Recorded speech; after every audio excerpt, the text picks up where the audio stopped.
तो फिर से सरकार को ही फायदा। Got it? तो ये गेम चलता है, हम जितना जुड़े रहेंगे उतना चीजों को समझते रहेंगे। हमारी बहुत सारी बातें हैं जो वीडियोस के माध्यम से आती रहती हैं, कुछ करिए ना करिए उनको चला के छोड़ दिया करें, बीच बीच में कोई ना कोई वो बात भी, काफी चीजें रिपीट होती हैं, कुछ चीजें कई बार रिपीट नहीं होती हैं, ऐसा रहता है उनमें। लेकिन आमतौर पे हम लगभग हर चीज के बारे में बोलते ही हैं जितना बन पड़ता है, जितनी कि हमारे पास समय रहता है। समय की अभी 3 दिन से यहाँ हैं, आर्य जी हमारे बीच पहुंचे हैं, आदरणीय शेर सिंह जी, उनका स्वागत है, जोरदार तालियों। तो ये हम बताते ही रहते हैं, इसलिए अभी 3 दिन रिसर्च नहीं कर पाए हैं कि नया क्या चल रहा है, तो इसलिए नहीं अपडेट दे पाएंगे साथियों को, तो वो मजबूरी आप समझेंगे आने वाले समय में, ऐसी मैं उम्मीद करता हूं। अब हम इस मुद्दे पर चर्चा करते हैं कि मेरे ख्याल से हम कितना समय हुआ है पहले ये बताइए। अच्छा चलिए, कुछ फिर आपके सवाल भी हैं, उन सवालों को भी लेंगे हम आपको सिर्फ एक चीज बताएंगे कि जो अंतरराष्ट्रीय सत्ता है ये खेल खेलती है इस चीज का कि आपको कंट्रोल कैसे किया जाए, और उसको कंट्रोल करने के लिए मैंने आपको पहले भी बताया था कि वो पैसे का इस्तेमाल करते हैं।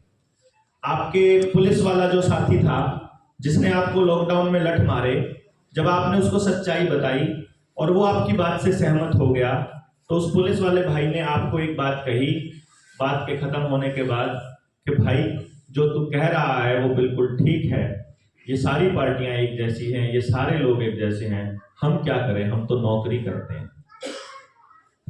हर व्यक्ति को उन्होंने यही कहा, हम क्या करें, हम तो नौकरी करते हैं।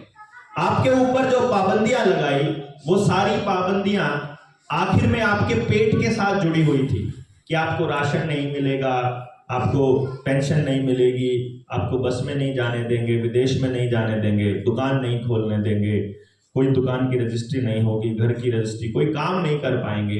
तो वो आपके पेट के साथ जोड़ा, यानी पैसे के साथ जोड़ा। मान लो आप गांव में होते और आपकी रोटी और आपका पानी और आप किसी भी चीज के लिए सरकार के ऊपर निर्भर नहीं होते, तो क्या तब भी सरकार आपको जबरदस्ती कर पाती? अगर गांव का वो आदमी जो कोटे से राशन ले रहा है, अगर वो सरकार से राशन ना ले रहा होता, अपने गांव के ही लोगों से अगर उसका सहयोग होता, तो क्या सरकार उसको दबा पाती? यानी कि चाहे नाई को दुकान खोलनी हो, नाई को दुकान खोलनी थी, उसे पैसा चाहिए था, इसीलिए वो रगड़ा गया। अगर नाई को किसान से जुड़ा होता नाई, तो उसको जरूरत नहीं थी दुकान खोलने की, वो घर घर जाके बाल काट देता, उसको अनाज फिर भी मिल जाता, भूखा उसको फिर भी नहीं मरने देते। वो ना भी बाल काटता तो भी किसान उसको भूखा नहीं मरने देता। मतलब कोई भी आदमी कुछ भी नहीं करता और वो किसान से जुड़ा रहता बस खाली, तो भी वो भूखा नहीं मरता। और अगर वो भूखा नहीं मरता तो उसे सरकार की गुलामी करने की जरूरत नहीं पड़ती।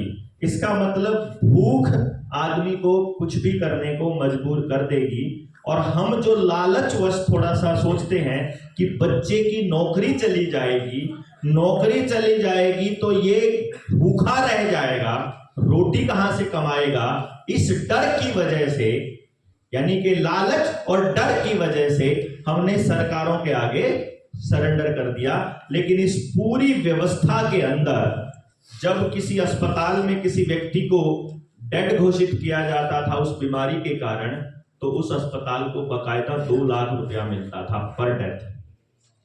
अगर कोई आंगनबाड़ी वर्कर किसी को जबरदस्ती इंजेक्शन लगाने के लिए तैयार कर रही थी, तो उस आंगनबाड़ी वर्कर को इंसेंटिव मिलता था पर इंजेक्शन।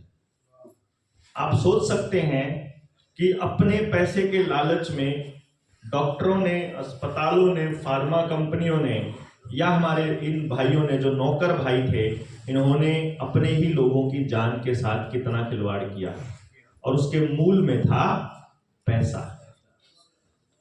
जब आपको ये पता चले कि ये पैसा पैसा है ही नहीं, जब आपको पता चले कि ये पैसा केवल हवा है, जब आपको पता चले कि आपकी मेहनत की कमाई को ऐसे चुटकियों में साफ कर दिया जाता है, साफ, भाई कम करो बस,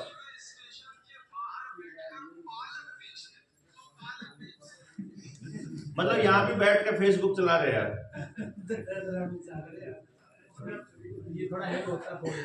हाँ, वो राजीव दीक्षित की आत्मा लिबड़ाई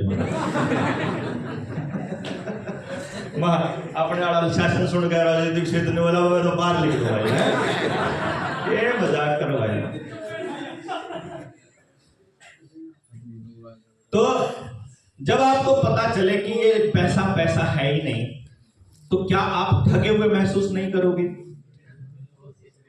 मतलब आपको लगेगा यार इतने दिनों से हमने अपने भाईचारे के साथ इतनी लड़ाइयां करी, हमने इतने सारे ठगियां करी, इतना झूठ बोला, इस सारा समाज का सत्यानाश कर दिया इस नौकरी के चक्कर में, और अब पता चल रहा है कि ये पैसा पैसा है ही नहीं है। देखो पैसा क्या है, इसको यदि आपको समझना है तो आपको मूल में जाना पड़ेगा कि पैसे का रोल क्या है। पैसे से आप क्या करते हो? पैसे से आप सामान खरीदते हो ना बस, या आप सामान देते हो या सामान खरीदते हो पैसे से, और तो पैसे का कोई रोल नहीं। ना आप पैसे को खाते, ना पैसे को पहनते, ना पैसे से आग जलाते, ना पैसे से कुछ भी करते। कोई भी काम करने के लिए कोई चीज चाहिए, कोई वस्तु चाहिए हमें या किसी और को, उसके बदले में हम पैसे का लेन देन करते हैं, यही तो करते हैं बस, या इसके अलावा कुछ और करते हैं पैसे का? केवल सामान खरीदने और बेचने के लिए पैसे का इस्तेमाल किया जाता है। यानी कि अगर हम सामान खरीदने और बेचने के लिए पैसा ना भी इस्तेमाल करें और हम पैसे सामान खरीदने बेचने का कोई और मानक बना ले तो भी तो काम चल जाएगा। पहली बात तो यह है कि पैसा सिर्फ एक, क्योंकि कागज थोड़ी ना कुछ होता है, कागज तो एक साधन है, साधन काम को करने का, सामान लेने देने का। कागज का टुकड़ा या मोबाइल की डिजिट या सिक्का हमारा साध्य नहीं है, जीवन का मकसद नहीं है। ये जीवन के मकसद को पूरा करने के लिए जिन साधनों की जरूरत पड़ती है, उन साधनों को अर्जित करने का या एक दूसरे का सहयोग देने का एक जरिया मात्र है। यानी कि इसके अंदर कुछ जमा है, इस कागज के टुकड़े में कुछ वैल्यू है, वो वैल्यू इसकी परचेजिंग पावर तय करती है। वो जो वैल्यू है ना, वो इस रुपए की परचेजिंग पावर तय करती है कि ये क्या खरीद सकता है। अगर इसकी परचेजिंग पावर ना बदले तो पैसा पैसा है, और अगर इसकी परचेजिंग पावर किसी एक आदमी के हाथ में हो जाए तो वो जब चाहे आपको कंगला कर सकता है। नहीं, मैं आपको एग्जाम्पल बताता हूं। मैं एक किसान हूं, मैंने खेत में टमाटर लगा लिए, टमाटर की खेती करनी शुरू कर दी, टमाटर हुए और मैं मंडी में बेचने चला गया। 20 रुपए किलो, 5 रुपए किलो मेरा टमाटर बिका। कितने रुपए किलो? मान लो मैंने 100 किलो टमाटर बेचा, सिर्फ 1 क्विंटल टमाटर ही हुआ मेरे खेत में। सोचना जरा, कितना टमाटर हुआ? 100 किलो टमाटर हुआ और 5 रुपए किलो टमाटर का रेट था, तो मुझे कितनी आमदनी हुई? कितनी आमदनी हुई? यानी कि मेरी मेहनत जो थी, उस मेहनत से मैं कितना टमाटर खरीद सकता हूं? 100 किलो। मेहनत मैंने दिन में जितनी करी उतनी करी, जितना पानी लगा लग चुका, जितने मेरे घर वालों ने मेहनत करी, जितना भोजन लगा, जितना ऊर्जा लगी वो लग चुकी, और मैं टमाटर खरीद सका या बेच सका कितना किलो? 100 किलो। वो टमाटर मंडी से होते हुए अडानी के साइलों में चला गया और अडानी ने सारा का सारा टमाटर काबू कर लिया और कहा मार्केट में अब टमाटर नहीं आएगा। जैसे आजकल दुकानों पर, जो अगर आप किराने की कोई दुकान खोली हुई है, आजकल किराने की दुकानों पर चावल की शॉर्टेज शुरू हो चुकी है, ठीक है ना? तो चावल की शॉर्टेज हो गई है, तो ऐसे ही टमाटर की शॉर्टेज हो गई, मैंने एक एग्जांपल के तौर पे लिया। तो टमाटर कम हो गया, लेकिन खाने वाले टमाटर की डिमांड करते हैं, तो अब अडानी कहता है कि आपको टमाटर मिलेगा 100 रुपया किलो। हुआ था ना थोड़े दिन पहले, मैं उसी एग्जाम में 150 भी हुआ था, लेकिन आप 100 की मान लेते हैं, तो 100 रुपए किलो टमाटर हमें मिलेगा। अब वही किसान के घर में शादी आ गई और किसान उसी 500 रुपए को लेकर के, जिसका टमाटर बेचा था उसने, बाजार में चला गया। अब उसको कितना टमाटर मिलेगा? 5 किलो। उसी ने टमाटर बोया था या उसके किसी रिश्तेदार ने बोया था, उस रिश्तेदार की मेहनत की वैल्यू थी 100 किलो टमाटर की, लेकिन उसी वैल्यू को किसी दूसरे की मेहनत बनी 5 किलो टमाटर की वैल्यू। 100 रुपए किलो में कितना टमाटर आएगा? 5 किलो आएगा ना। यानी कि मेहनत जो 100 किलो की थी वो 5 किलो की रह गई। आपकी 95% मेहनत को अडानी खा गया। नहीं पता लगा? आपका मेहनत को जीरो होगी ना, यानी आपके पैसे की परचेजिंग पावर अगर कम हो गई तो आपकी मेहनत को वो खा गया। तो इधर से किसान और मतलब मजबूर और गरीब होता जाएगा, और उधर से अडानी और मजबूत और अमीर होता जाएगा। नहीं, यानी जिसके पास उस पैसे की परचेजिंग पावर को कंट्रोल करने की ताकत है, वही इस धरती का मालिक है। और ये बात सारी पॉलिटिकल पार्टियों वाले बोलते हैं कि सबका मालिक एक है। और वो सबका मालिक एक कौन है? उसका नाम है रॉथस्चिल्ड, जो सारी बैंकिंग सिस्टम को कंट्रोल करता है। समझे बात? अब ये पैसे को कैसे कंट्रोल करता है, इसका एक एग्जांपल हम आपको देंगे। सबसे पहले हमको ये समझना पड़ेगा कि ये पैसा लेन देन का एक साधन मात्र है।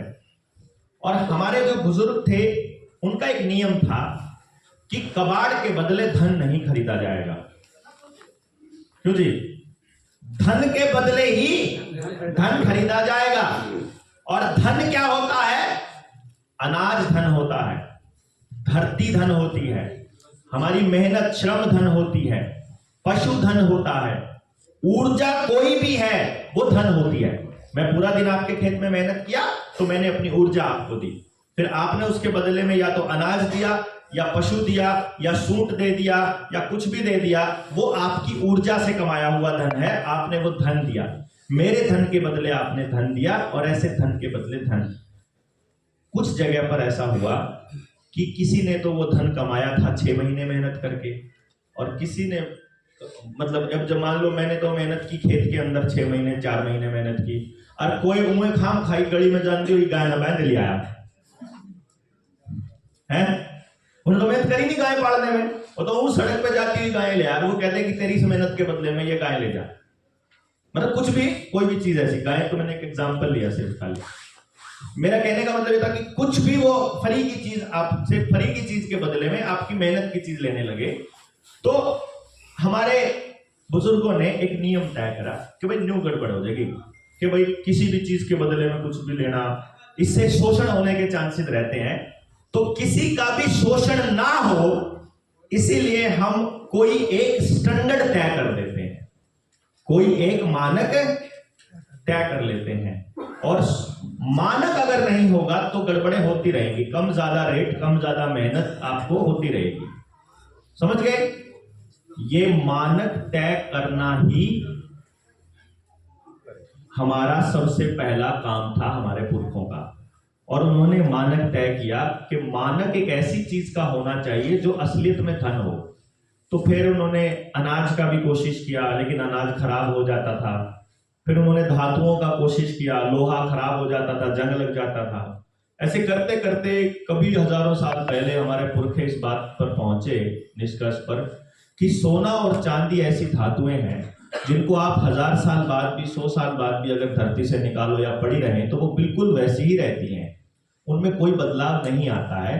इसीलिए हमने स्टैंडर्ड बना दिया सोना और चांदी।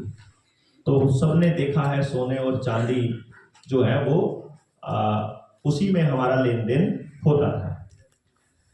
वो सोना और चांदी कितना निकलता है धरती से, इस बात के ऊपर ही, मतलब कोई भी चीज कितनी मिलती है उसी बात पर उसमें कितनी मेहनत होती है या कितनी उसकी वैल्यू है, ये इसी बात पर निर्भर करती है कि उसकी उपलब्धता कितनी है। तो चांदी की उपलब्धता सोने के मुकाबले 10 गुना थी उन दिनों में, तो वो लगभग वाली लाइन से ऊपर उठ करके सोने और चांदी का जो अनुपात था कीमत का, वो 1:10 में ही उन्होंने रख लिया, और उन्होंने 1:10 सोने और चांदी के अनुपात को ही लेन देन के साधन का स्टैंडर्ड बना दिया। अलग अलग वजन के सिक्के जारी हो गए, उसमें से जो रुपए का सिक्का जारी हुआ वो चांदी का 1 तोला 1 रुपए का सिक्का, और 10 चांदी के सिक्कों के बदले में 1 सोने का सिक्का, वो भी 1 तोला, उसका नाम होगा मोहर। यानी 10 चांदी के सिक्कों के बराबर 1 मोहर होगी। ये स्टैंडर्ड बना दिया गया और परमानेंट इस स्टैंडर्ड के ऊपर हमने काम करना शुरू कर दिया। हमारे यहां लिखित में कुछ भी नहीं होता था, इस पे हम चर्चा 3 दिन से करते आ रहे हैं। सब कुछ जबानी होता था, सब कुछ नैतिकता से होता था, सब कुछ नियमों के हिसाब से होता था, और चाहे दुनिया में किसी से ट्रेड करना हो, चाहे आपस में ट्रेड करना हो, हमारे ट्रेड का जो मानक था वो यही मानक था कि 10 रुपए की एक मोहर। यही स्टैंडर्ड लिखित रूप में पहली बार शेरशाह सूरी ने समाज को दिया जब वो राजा बना। पहले मुगलों ने ही मतलब शुरुआत करी, जो अंग्रेजों ने किया उसकी शुरुआत मुगलों ने ही करी थी, वो मैं आपको पहले ही बता चुका हूं कि एक ही वहीं से आए थे सारे के सारे। तो जो शेरशाह सूरी ने भी सेम स्टैंडर्ड। अब एक बात बताओ, जो चीज आप अपने जीवन में अपना रहे हो, जो आपके जीवन का सलीका है जीने का, वही चीज अगर वो लिखित में दे देते हैं तो आपको कोई आपत्ति है क्या? भाई जो चीज उनकी है उसी चीज को, मतलब जो आपकी चीज है उसी चीज को वो लोग देते हैं। लाइट गई शायद,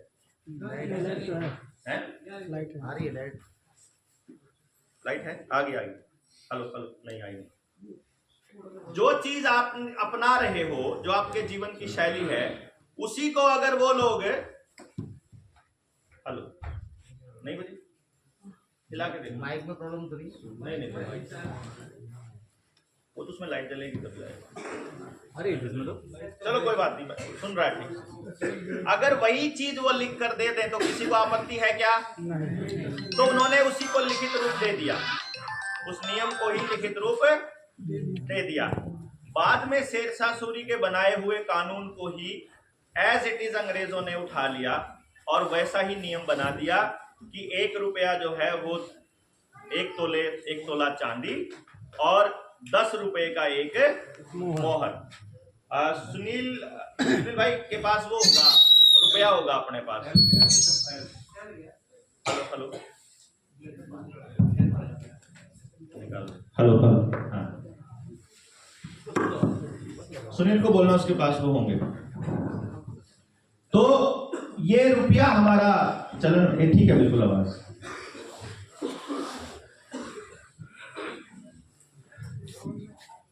बाद में अंग्रेजों ने इसको एज इट इज उठा लिया और हमने बिल्कुल इसके ऊपर कोई आपत्ति नहीं की, क्योंकि हमारे पुरखों ने सोचा कि जो हमारा मानक था उसको इन्होंने लिखित रूप में कानून बना दिया, तो इसमें कोई दिक्कत, कोई परेशानी हम लोगों को नहीं होनी चाहिए।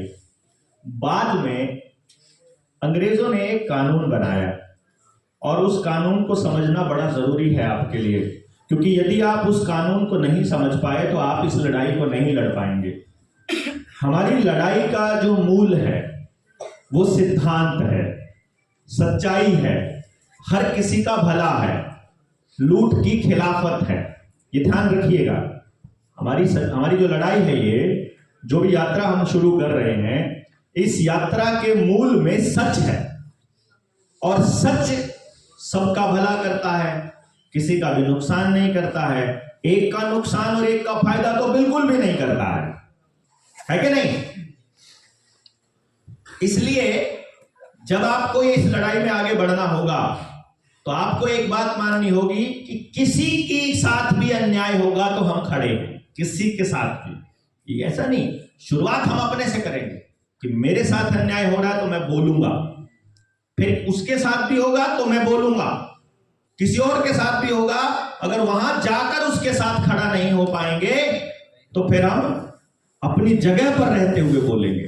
सारे लोग लाइव आना सीख लो, सारे लोग फेसबुक पे बोलना, फेसबुक पर लिखना सीख लो, सारे लोग शेयर करना सीख लो। सारे लोगों को सीखना पड़ेगा। अगर आप सीखेंगे नहीं तो आपने बोला ये कैसे पता चलेगा? चौपाल में बैठकर बोलना वो अलग है, पब्लिक के सामने जाकर बोलना वो अलग है, फिर ऑनलाइन बोलना वो अलग है। लेकिन किसी भी माध्यम से आप बोलिए, बोलना जारी रखिए, क्योंकि उससे सत्ताओं को पता चलता है कि अब लोग बोल रहे हैं, तो फिर वो अगला कानून बनाते हैं। बस यहां थोड़ा सा एक मजा आएगा जब सरकारें हमसे डरकर कानून बनाएंगी दूसरे, और फिर हम उनके बारे में बोल देंगे, फिर कहेंगे नहीं इसको फिर अमेंडमेंट करते हैं, और फिर हम इस लड़ाई को इतना जारी रखेंगे कि जब तक व्यवस्था बिल्कुल ठीक नहीं हो जाती। इस बीच हम शिक्षा के रास्ते, स्वास्थ्य के रास्ते, खेती के रास्ते, राजनीति के रास्ते, न्याय वाली रास्ते, जिस रास्ते भी हमको बन पड़ेगा, हम अपने लोग तैयार करते रहेंगे। हमें क्या दिक्कत है? हम जुडिशरी के लिए अपने बच्चों को तैयार करके जज नहीं बना सकते, हम पॉलिटिक्स के लिए तैयार करके अपने बच्चों को पॉलिटिक्स में नहीं भेज सकते, हम यूपीएससी क्लियर नहीं करा सकते अपने बच्चों को। मान लो हमारे पास टैलेंट है ना पता करने का, हमको पता लग गया कि आप में से 4 लोगों के बच्चे पैदाइशी इंटरनेशनल प्लेयर हैं, तो हम उनको इंटरनेशनल प्लेयर सारे जने मिलकर उसको बना नहीं सकते प्लेयर। इंटरनेशनल प्लेयर बनेगा, वहां जाकर जब सारी मीडिया खड़ी होगी और लाइव में ही सारी बकवास कर देगा जो अपने वाली है?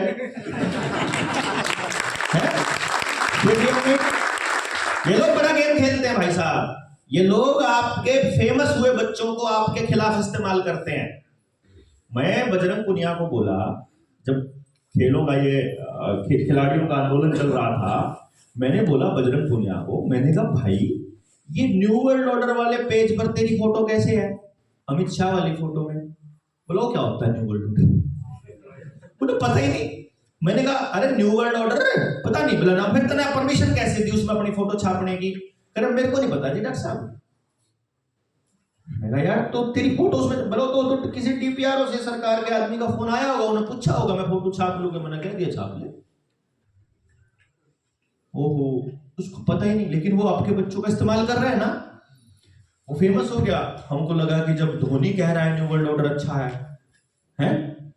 जब तड़ीपार महोदय कह रहे हैं न्यू वर्ल्ड ऑर्डर बढ़िया है, और मोतीलाल तो कितनी बार संसद में बोल चुका है, कितनी पता है ना कितनी बार। सोच उसके शब्द देखो, अभी इस पैंडेमिक के बाद इस व्यवस्था, ये नई व्यवस्था, नई विश्व व्यवस्था बनेगी, न्यू वर्ल्ड ऑर्डर आ रहा है, बिल्कुल ऐलान कर रहा है, अपने लोगों को बोल रहा है कि हम उनके गुलाम हैं, बिल्कुल सरेआम बता रहा है। एक बार नहीं बोला, ढूंढना फेसबुक के ऊपर, यूट्यूब के ऊपर, मोदी न्यू वर्ल्ड ऑर्डर, आपको पता चलेगा वो बिल्कुल साफ साफ बोल रहा है कि हम न्यू वर्ल्ड ऑर्डर ला रहे हैं। अब ये जब ये मैं इसलिए बता रहा था क्योंकि जो फेमस चेहरा होता है, उस फेमस चेहरे की खासियत क्या होती है कि लोग उसको भावना से जुड़ के उसका साथ देते हैं। अगर वो मतलब शाहरुख खान कहता है कि फेयर एंड लवली लगाने से गोरे होते हैं, तो लोग मान लेते हैं। मतलब भले ही वो बेचारा आज तक गोरा नहीं हो पाया खुद, मतलब लेकिन वो लोग मान लेते हैं कि यू कह रहा है तो नहीं होगा। वो जैसे होता है ना कि मान लो पंडित जी के पास चले जाएंगे मंदिर में, और पंडित जी कह दे सच्चे मन से जो भी मांगोगे मिलेगा। अब अपन ने जो मांगा वो नहीं मिला, तो हम घर में बैठ के अपने आप ही सोचते हैं शायद मैंने सच्चे मन से नहीं मांगा होगा, क्योंकि गारंटी ये थी कि सच्चे मन से मांगना पड़ेगा।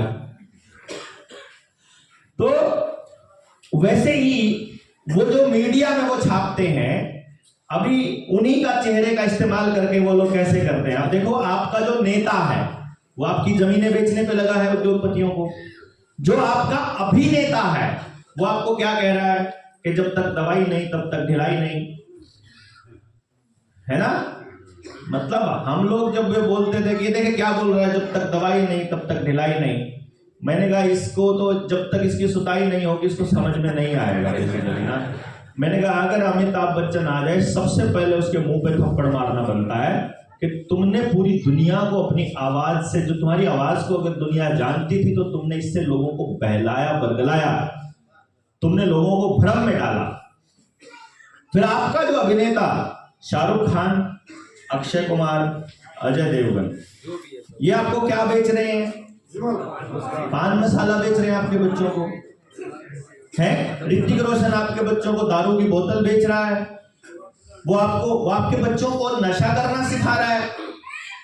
कल को अफीम का भी, कल को उसका मतलब दूसरे नशे जो हीरोइन का और चिट्टे का भी ये विज्ञापन करने लग जाएंगे। ये तो इसमें क्या दिक्कत है फिर उनको? इन लोगों ने आपके परिवारों को तोड़ने के लिए इतना बड़ा खेल खेला और हमको समझ में नहीं। खिलाड़ी क्या कह रहे हैं? धोनी जैसा आदमी, सचिन जैसा आदमी, जिनको इतना पैसा दिया, इतना नाम दिया, इतना सम्मान दिया इस देश की जनता ने, दुनिया की जनता ने, वो लोग कह रहे हैं आपके बच्चों को ड्रीम 11 सट्टा खेलो, टीम बनाओ। वो सट्टा खेलने वाली ऐप का प्रमोशन कर रहे हैं। सवाल ये है कि जिनको हमने अपनी सर आंखों पर बिठाया, जिनको हमने इज्जत दी, वो हरामखोर हमारी उन भावनाओं को उन कंपनियों को बेचने में लग गए, उनका प्रचार करने में लग गए। इसलिए इस बात को ध्यान रखना है। अभी जेएसएम में कुछ बात हो रही थी, मैं आपको एक बात बता देता हूं। मैं जब 2016 में इस मिशन पर चला था तो मैंने प्लान करके अपने भाग्य में दृढ़ता लिखी पहले कि जीवन में कभी घर नहीं बनाऊंगा, कभी आपको मेरे बैंक बैलेंस में कोई रुपया नजर नहीं आएगा, कभी मेरे घर में आपको रुपया नहीं मिलेगा, क्योंकि यही चीज है जो समाज को तोड़ती है। एक आदमी को अगर थोड़ा सा अगर फेम मिल जाता है, वो बेचने लग जाता है अपना सामान। आज मैं कोई दुकान खोल लूं ऑनलाइन तो खूब चलेगी ना, सारे कस्टमर हो ना मेरे, सारे खरीदोगे भाई। अगर बलारा बेच रहा है तो सस्ता बिकेगा, मतलब बढ़िया सामान बेचेगा, ये तो अच्छा आदमी है, सामान के चलोगे आप लोग। हमने क्या कहा? हम जेएसएम खोलेंगे, हम जेएसएम के अंदर हम बनाएंगे। जो लोग काम कर रहे हैं, ये जो ब्रांड बनेगा, अगर हमारे चेहरे पर अगर लोग यकीन करते हैं और अगर लोग इस बात पर ट्रस्ट करते हैं, तो इससे हम जो कंपनी बनेगी उस कंपनी में वो सब लोग पार्टिसिपेंट होंगे जो समाज के लिए काम कर रहे हैं, और जितनी आमदनी होगी वो पूरे परिवार की होगी, वो किसी एक आदमी की होगी ही नहीं। हम तो उसमें पार्टनर भी नहीं होंगे, सिंपल सी बात है। लेकिन ये लोग क्या करते हैं?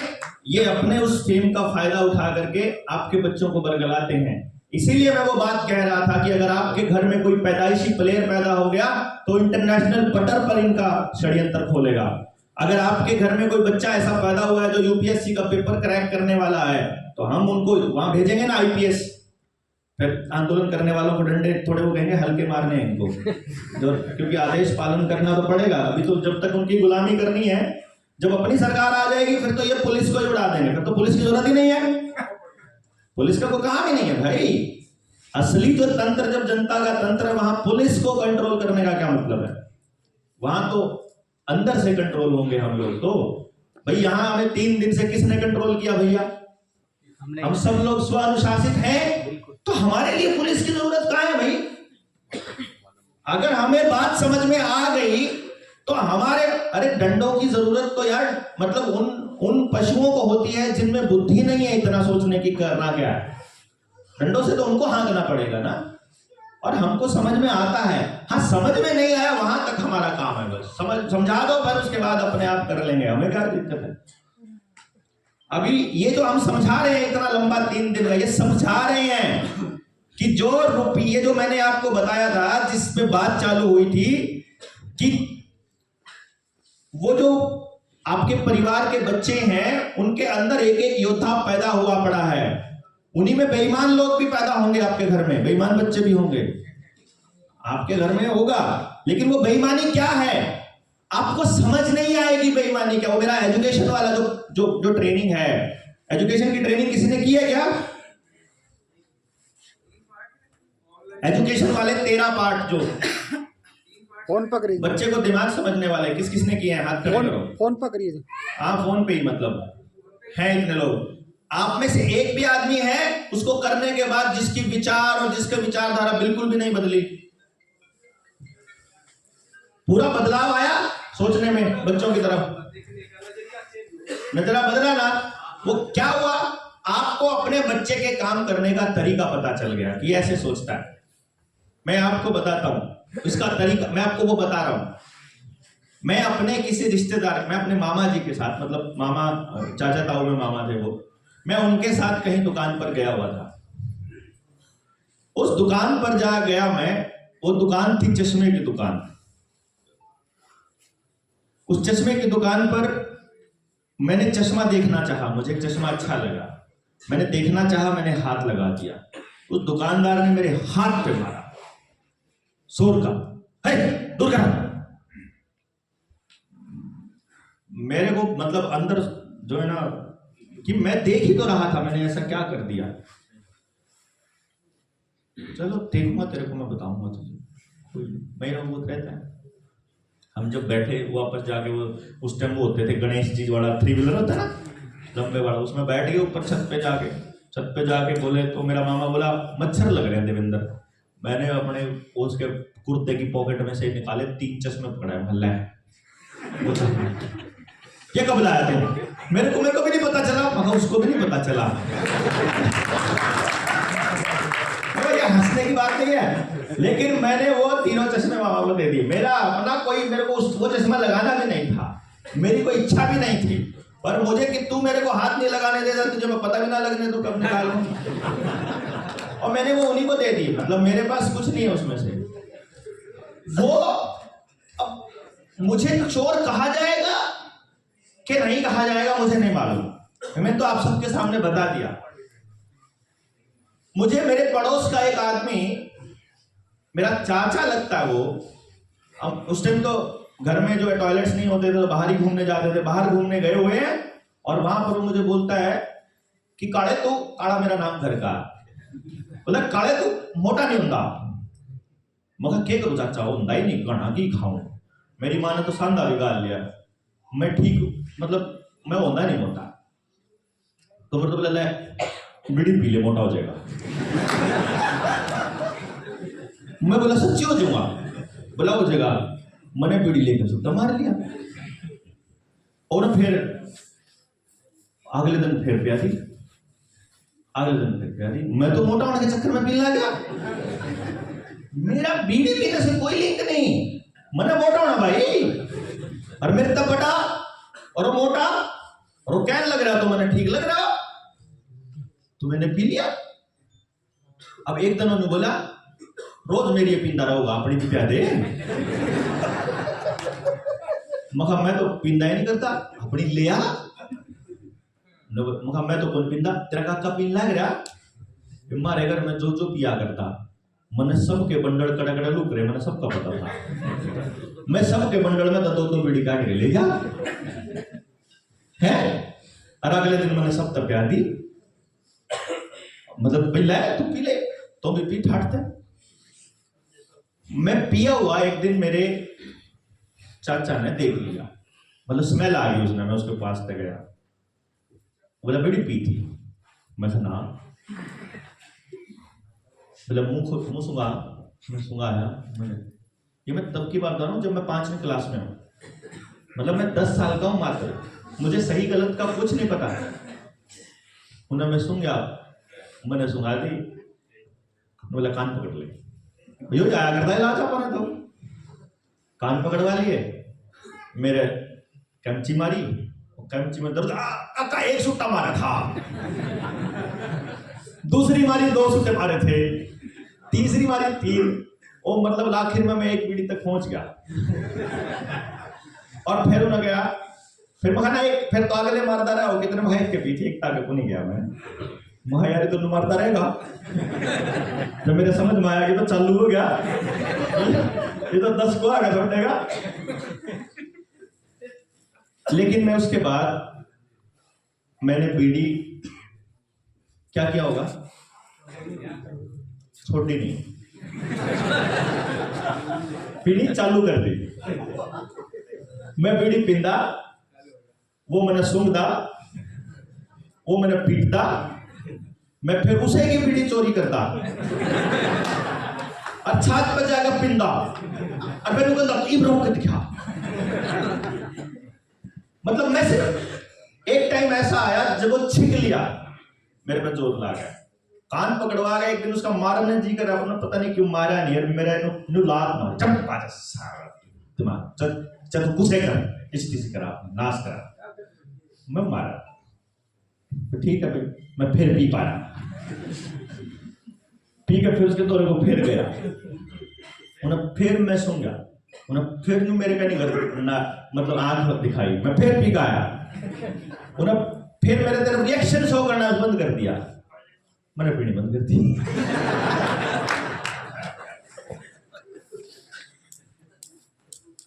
मैं ये क्यों बता रहा हूं आपको, अब मैं अपनी उन चीजों के बारे में क्यों बता रहा हूं जो मेरे जीवन के वो अनुभव। ये आपके घर में एक बच्चा चोरी कर रहा है, वो क्यों कर रहा है भाई? क्यों पे तो गए नहीं ना आपा, हम तो सिर्फ ये देखा कि ये गलत काम कर रहा है। उस गलत काम की जड़ में तो जाने की कोशिश करो।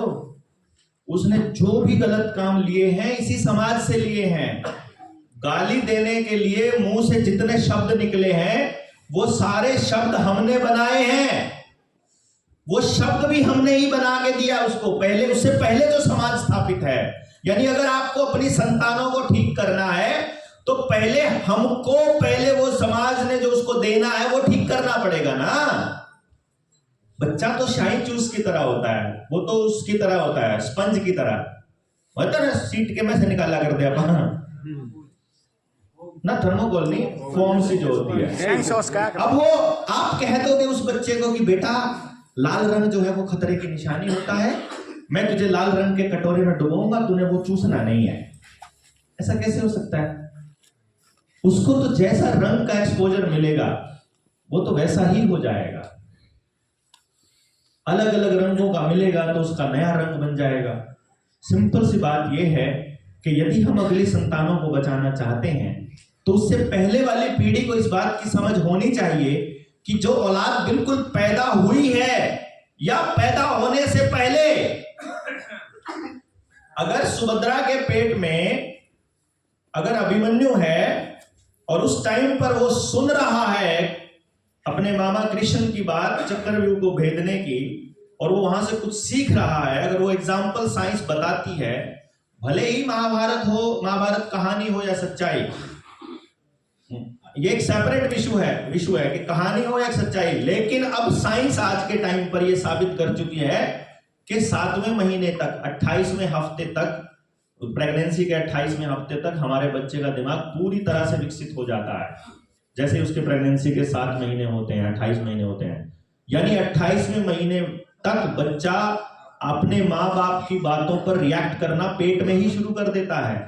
माएं बता देंगी, लात मारता है वो अंदर किसी खास मौके पर कि ऐसी बात सुनता है तो अंदर से किक करता है। वो मोमेंट है कि उस टाइम पर कि बच्चा सुन रहा है, इसका मतलब समझ में भी आ रहा है, इसका मतलब भाषा नहीं पता उसको, वो हमारे तरंगों को समझ रहा है, वो हमारी भावनाओं को समझ रहा है या हमारे शब्दों को समझ रहा है, बिल्कुल सेपरेट इशू है, लेकिन वो समझ रहा है। फिर वो बड़ा होता है, फिर बड़ा होते टाइम उसे जो भी मिला वो हमने दिया। आप कहोगे उसको टीवी ने बिगाड़ा तो टीवी हमने दिया, आप कहोगे उसे समाज ने बिगाड़ा, पड़ोस ने बिगाड़ा तो पड़ोस हमने दिया, आप कहोगे फलानी चीज ने बिगाड़ा, वो हमने दिया जनाब। उसके मूल में, उस गलती में हम हैं। तो अगर हम अपने बच्चे को सुधारना चाहते हैं तो पहले हमको सुधारना पड़ेगा, इसके अलावा और कोई रास्ता है ही नहीं, सिंपल। और उसको समझाने के लिए, सुधारने के लिए हमको पहले ये समझना पड़ेगा कि ये काम ये बंदा क्यों कर रहा है, क्यों। अगर क्यों समझ आ गया तो सब समझ आ जाएगा। हम लोग कोई पैसे के लिए थोड़ी ना कर रहे हैं।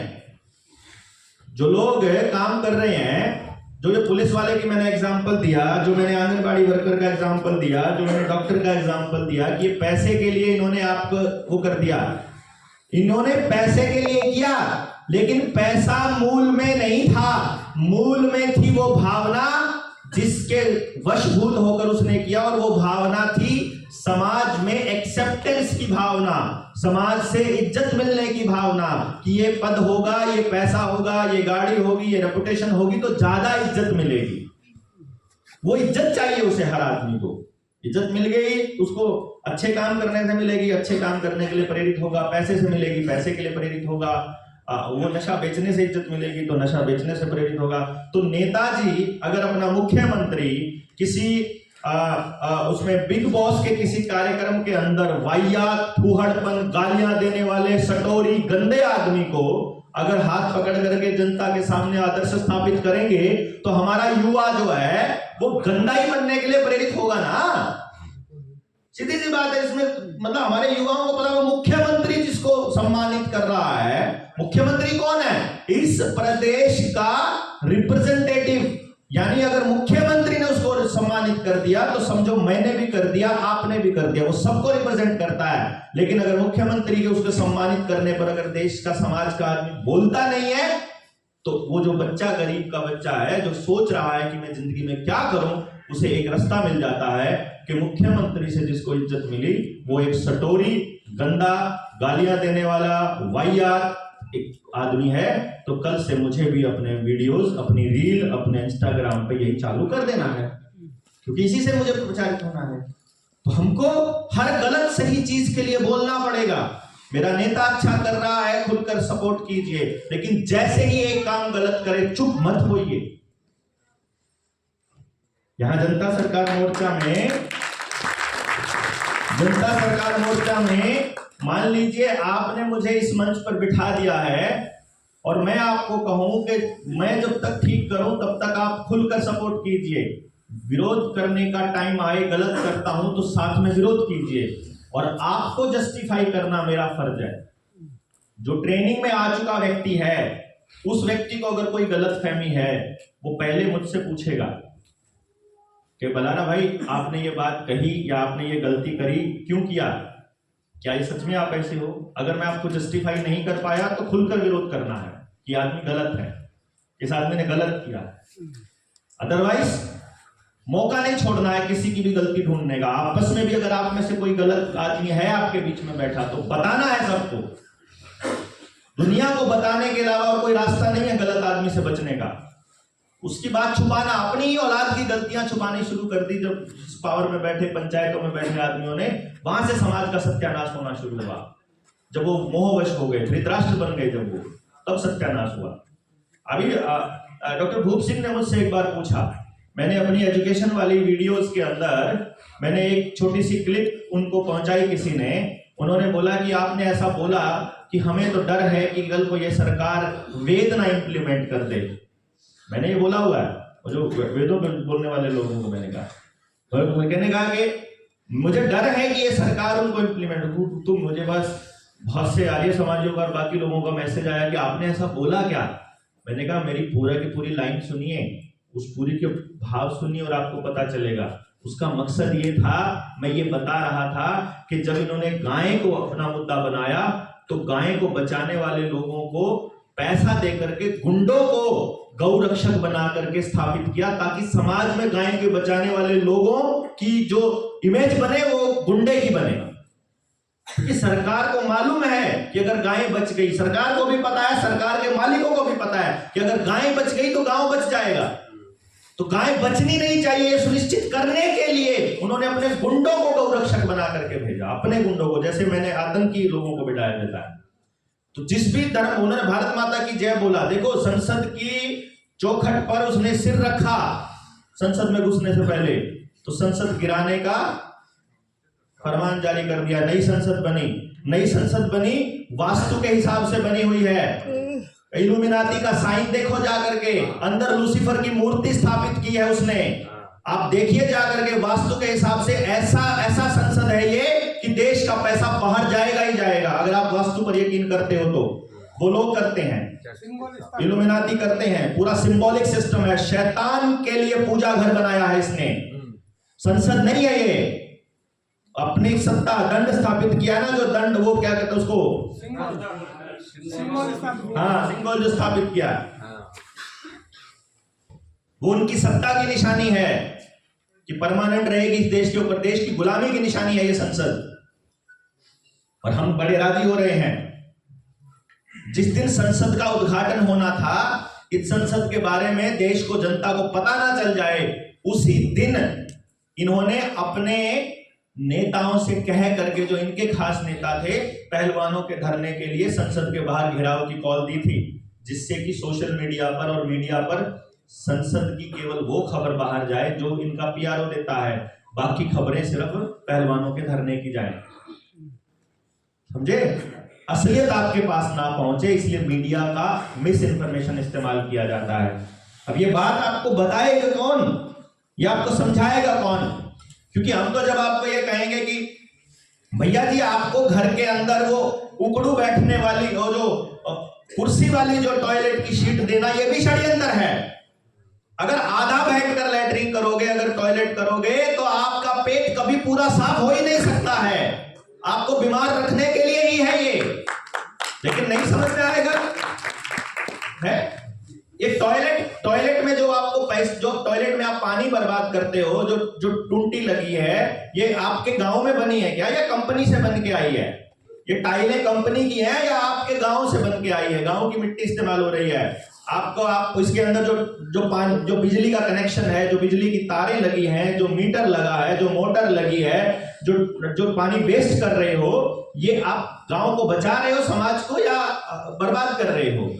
ये मालूम है भैया इनको, ये सब मालूम है। ये अपने शौचालय का कैलकुलेशन करो, दुनिया में भारत में कितने शौचालय बने हैं, उन शौचालय में कितने करोड़ रुपए खर्च हुए हैं, उन शौचालय से कितना यूरिनल इन्फेक्शन होना है। चिकनी जगह पर टॉयलेट हो गई और अगर आपने स्टैंडिंग टॉयलेट यूज कर लिया है तो आपको यूरिनल इन्फेक्शन होना ही होना है। अगर आपको स्वस्थ रहना है तो आपको लैट्रिन मिट्टी में या जंगल में करने की आदत डालनी पड़ेगी, सुबह 4 बजे से पहले, 5 बजे से पहले। आपके पास कोई रास्ता नहीं है, अदरवाइज आप बीमार रहो 24 घंटे। शहर में एक घर नहीं है, एक भी घर जिसमें बीमारी ना घुसी पड़ी हो। गांव में तो फिर भी बचा हुआ रह जाएगा, एक घर नहीं है। क्योंकि शहर का जो लाइफस्टाइल है वो क्या कहता है कि बेड से उतरते ही लैट्रिन है, हर रूम में अटैच बाथरूम लैट्रिन है। तो वहां आपको बाहर के कुछ नजर नहीं आता है। वहां एसी में आप सोओगे तो आपका टेम्परेचर 4 बजे के बाद आपकी बॉडी ठंडी नहीं होनी चाहिए। लेकिन जो आदमी एसी में सो रहा है वो आदमी सुबह 9 बजे तक ठंडी बॉडी रहता है, तो बीमार होगा ही होगा, रोक ही नहीं सकता उसको कोई भी आदमी। जो सूरज उगने के बाद उठ रहा है बीमार होगा ही होगा, रोक ही नहीं सकता। तो पूरा लाइफस्टाइल, पूरा कल्चर, पूरा सिस्टम ये बनाया गया है, अपने आप नहीं बना है। आप कोका कोला पीने को अपनी अमीरी का सबूत मानो, ये कल्चर बनाया गया है क्योंकि डर के आगे जीत है, वैसा बताते हैं। और डर के आगे जीत केवल वो टॉयलेट क्लीनर पीकर ही मिलेगी, वो भी बताते हैं साथ में। वो बताते हैं कि रेड एंड व्हाइट पीने वालों की बात ही कुछ और है। वो बताते हैं कि ये वाले जो मिल बैठेंगे 3 यार, जब फलाना फलाना छोटा बैठा होगा, वो आपको बता रहे हैं कि आप अपने परिवारों को बर्बाद करने के लिए इन चीजों का इस्तेमाल कीजिए।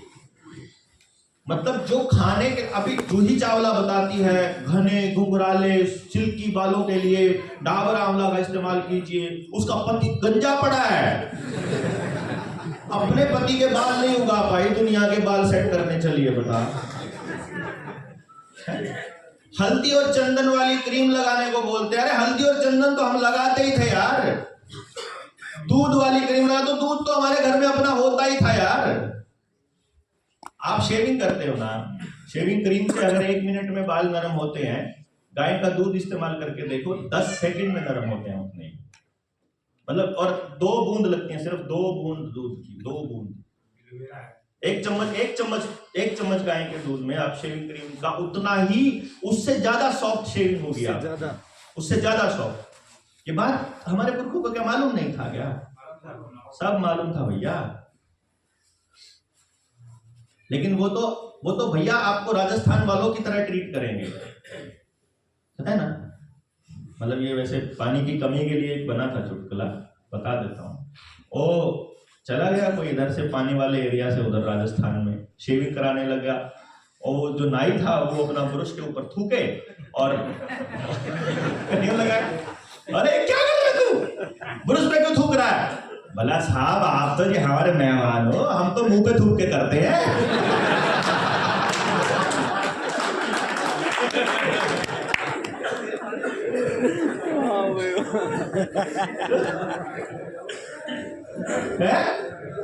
तो वो राजस्थान वालों बुरा ना मानियो, तो क्या हमारे प्रदेश ने बदनाम कर रहा। पानी की कीमत बताई हमने। हाँ, पानी की कीमत दुनिया में करना भी बताया। तो वो आपको, मैं ये बता रहा हूं कि वो आपको सीधा मुंह पर नहीं थूक रहे हैं, तो थूक रहे हैं, वो आपकी ब्रश पर थूक कर आपको लगा रहे हैं। असल में वो आपको एहसास दिलाते हैं कि आप ये वाला काम करोगे तो आप अमीर दिखाई दोगे। अभी हमारे वैद्य जी नहीं आए, आज उनकी ओपीडी है। अगली ट्रेनिंग जो 7 दिन की होगी उसमें हम आपको वैद्य जी से मिलवाएंगे। वो आपको बताएंगे कि धोती पहनने का क्या कल्चर है, अलग अलग क्षेत्र में अलग अलग वेशभूषा का क्या कल्चर है, पगड़ी का क्या फायदा है।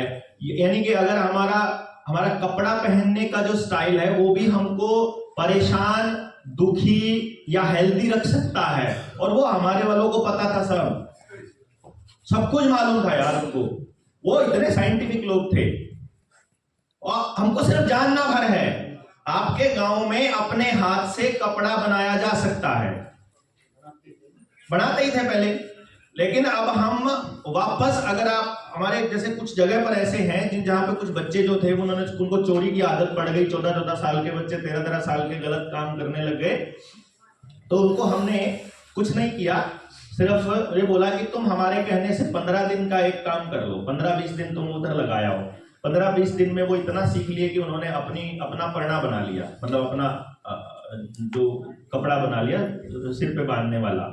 तो उसको सम्मानित कर दिया, एक किसी आदमी से सम्मानित करवा दिया, भाई कमाल कर दिया, इस बच्चे ने 13 साल की उम्र में बना दिया।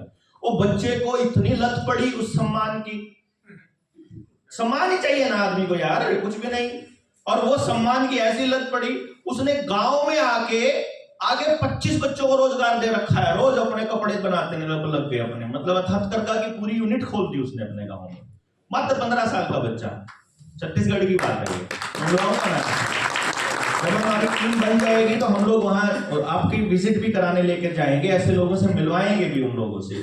तो इस तरह से जब हम अपने अपने गांव के अंदर अपना मैन्युफैक्चरिंग, में जो टॉयलेट की बात बता रहा था, आप लोग कैलकुलेट करके देखना कि हर महीने अगर एक टॉयलेट में कितना शैम्पू लगता है, कितना साबुन लगता है, कितना तेल लगता है, कितना वो जो नीला नीला डिटर्जेंट होता है टॉयलेट को साफ करने वाला वो लगता है, फिर वाइपर का कितना खर्चा आता है, प्लास्टिक की बाल्टियां कितनी टूटती हैं, बिजली का कितना खर्चा आता है, और ये टॉयलेट का खर्चा, ये जो पैसा है ये किसको जाता है, ये कैलकुलेट करके देखो। ये 1 रुपया खर्च नहीं होता था किसी का इस चीज के ऊपर तो, और पानी की एक बूंद वेस्ट नहीं होती थी। प्रकृति प्रेमी लोग थे हम लोग। सीमेंट की सबसे ज्यादा मजबूत जो वो है, क्या कहते हैं उसको, क्या बोलेंगे, मियाद समय सीमा कितनी है पता है? 100 साल, 25 साल, 80 साल। मैं बताता हूं, सीमेंट को जब आप कहीं पर भी सीमेंट से बना हुआ कोई भवन, कोई सड़क, कुछ भी बनाते हैं, उसकी जो हाईएस्ट स्ट्रेंथ होती है, जब वो सबसे ज्यादा स्ट्रॉन्गेस्ट होती है, वो 28 दिन होती है। 28 दिन। 28वें दिन के बाद सीमेंट से बुनी हुई हर चीज कमजोर होना शुरू कर देती है, और वो कमजोर होती, उसके बाद वो कभी मजबूत नहीं रहेगी। जितनी आज है मजबूत, अगले दिन उससे कमजोर होगी, अगले दिन उससे कमजोर, और अगले दिन उससे, यानी कि अब वो 25 साल निकाल दे कि 45 निकाल दे, जितने मर्जी निकाल दे, ये सीमेंट की स्ट्रेंथ की लिमिट है 28 दिन। समझ गए बात आप? ये अटेंडेंस शीट आ रही है, इसको आप भरते रहिएगा। अब आप सोच लीजिए, हमारे पुरखों ने जब घर बनाए वो इस तरह से बनाए कि एक पीढ़ी अपनी जरूरत के हिसाब से अपना घर बना ले, अगली पीढ़ी को जरूरत हो तो पिछली वाला घर गिराओ और अगले घर बना लो। जो पिछला घर गिरेगा, ना तो एक भी आइटम पर्यावरण को प्रदूषित करेगी, ना एक भी आइटम वेस्ट होगी। जितनी भी चीजें जो है दोबारा यूज करने वाली, वो दोबारा यूज हो जाएंगे, और जो दोबारा यूज ना होने वाले हैं वो मिट्टी में मिल जाएंगे। इतना गजब का साइंस जो है, इतना प्रकृति प्रेम आपको कहीं और मिल सकता है क्या? और ये लोग हमको सिखा रहे हैं विकास, और अब कह रहे हैं कि ग्लोबल वार्मिंग हो रही है। डीजल की गाड़ी अब दिल्ली में एंटर नहीं करेगी। जिस दिन डीजल की गाड़ी बनी थी, ये डीजल की गाड़ी कितना धुआं एमिट करती है, किस स्पीड से हमारी जनसंख्या बढ़ रही है, कितनी गाड़ियां बेचेंगे तो कितना धुआं हो जाएगा, और कितने धुएं से कितने लोगों का दम घुटेगा, ये साइंस इनके पास पहले नहीं थी, ये कैलकुलेशन पहले नहीं थी क्या? बेची क्यों इन्होंने हमको? हमारे जीवन को इनके ऊपर निर्भर क्यों बनाया? अगर मेरे गांव में ही मुझे शिक्षा मिल जाए, मेरे गांव में ही मुझे रोजगार मिल जाए, मेरे गांव में ही मुझे मेरा सारी जरूरतों का सामान मिल जाए, मैंने ऐसी तैसी करी है दिल्ली जाने की, मैंने ऐसी तैसी करी है कहीं घूमने की, मुझे सिर्फ सड़कों का क्या करना है?